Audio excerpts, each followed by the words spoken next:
16મી Asian girls under 18 volleyball ચેમ્પિયનશિપમાં ગુજરાતની 3 દીકરીઓએ ભારતનું ગૌરવ વધાર્યું છે. રાજલબેન વાડા, અર્પિતાબેન વાઢેર અને ફોરમબેન કગથરાએ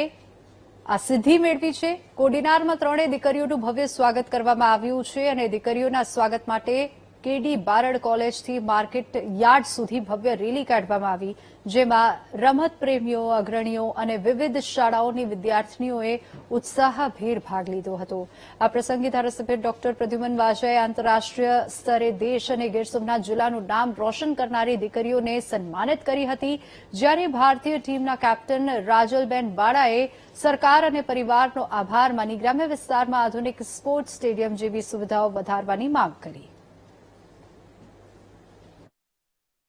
થાઈલેન્ડ ખાતે આયોજિત 16મી અંડર 18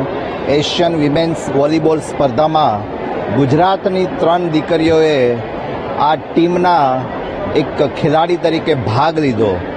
અને સાથે સાથે ગૌરવ અને આનંદની વાત જ એ છે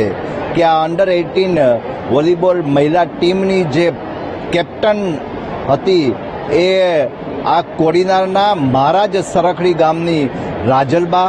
તેની સાથે સાથે ટીમના અન્ય ખેલાડીઓ ફોરમબેન અને અર્પિતાબેન, આ 3 દીકરીઓએ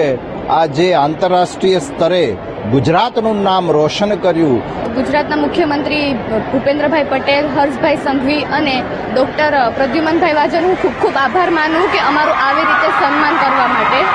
અને અમારા કોડીનાર વિસ્તારના શિવાભાઈ સોલંકી અને દિનુભાઈ સોલંકીનો પણ હું ખૂબ ખૂબ આભાર માનું. મને ખૂબ સારું લાગ્યું કે તમે અમારું આવી રીતે સ્વાગત કર્યું, અને ખાસ કરીને મારા માતા પિતા જેણે મારા પર એટલો ભરોસો કર્યો અને મને એટલી આગળ રમવા મોકલી, અને મારા કોચિસનો જેનો એટલો સાથ